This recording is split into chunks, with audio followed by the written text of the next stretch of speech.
হরে কৃষ্ণ, রাধে রাধে, শুভ সকাল বলে আজকের ব্লগটা স্টার্ট করলাম।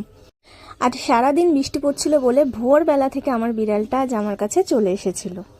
তারপর ওকে দুধ আর ভাত খেতে দিলাম। গতকাল রাত্রে 4টে কাঠবাদাম ভিজিয়ে রেখেছিলাম, সেগুলোই সকালবেলা খালি পেটে খেয়ে নিলাম। তারপর আমি সকাল সকাল স্নান সেরে পুজো দিয়ে নিয়েছিলাম। দেখো আমার স্কিনটা কতটা গ্লো করছে, এর কারণ হলো এই সাবানটা, ডার্মা কোজিক অ্যাসিড প্লাস গ্লুটাথিওয়ান। এটার মধ্যে যেহেতু কোজিক অ্যাসিড আছে, সেই জন্য ভিতর থেকে ময়লা টেনে বার করে দেয় আর স্কিনটা ভীষণ গ্লো করে। তারপর বৃষ্টি থেমে যাওয়ার পর আমি ছাদে উঠলাম, পাখিদেরকে খেতে দিলাম। ওদেরকে আমি প্রত্যেক দিন 3টে করে পার্লেজি বিস্কুট খেতে দিই। পার্লেজি বিস্কুটগুলোকে টুকরো টুকরো করে এই ছাদের এইখানটাতে ফেলে রাখি। তারপর ওরা নিজেদের মতো এসে খেয়ে চলে যায়।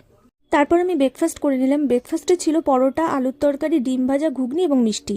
তারপর ব্রেকফাস্ট করার 1 ঘন্টা পর যে কোনো একটা ফল নিয়ে নিলাম। তবে ফলের মধ্যে পেয়ারা আমার সব থেকে প্রিয়, তাই পেয়ারাটাই আমি বেছে নিলাম। তারপর হাতে কোনো কাজ ছিল না বলে টুকিটাকি আমার কিছু জিনিস আমি গুছিয়ে রাখছিলাম। কিছুদিন আগে নাইকা থেকে আমার কিছু পার্সেল এসেছিল। তার মধ্যে যেটা আমি তোমাদেরকে দেখাচ্ছি সেটা হলো ডট অ্যান্ড কি স্টোভ ক্রিম, আর এর স্মেলটা ভীষণ সুন্দর আর ভীষণ গ্লো করে। আচ্ছা, এর পরেরটা দেখাচ্ছি, এটা হলো ল্যাকমির ব্ল্যাক আইলাইনার, আর এর সাথে আরও একটা আইলাইনার নিয়েছিলাম, ব্লু আইলাইনার। আচ্ছা, এর পরেরটা হলো way to glow body shimmer spray. এই স্প্রেটা বডিতে একবার লাগালে আর বডিটা ভীষণ গ্লো করে। তোমাদের যদি এই প্রোডাক্টগুলো দরকার পড়ে তাহলে তোমরা নাইকা থেকে পারচেস করে নিতে পারো। কিছুক্ষণ পর লাঞ্চ করতে বসলাম, আর লাঞ্চের সাথে সাথে আজকে ব্লগটা এখানেই শেষ করলাম। আজকের মতন সবাইকে টাটা।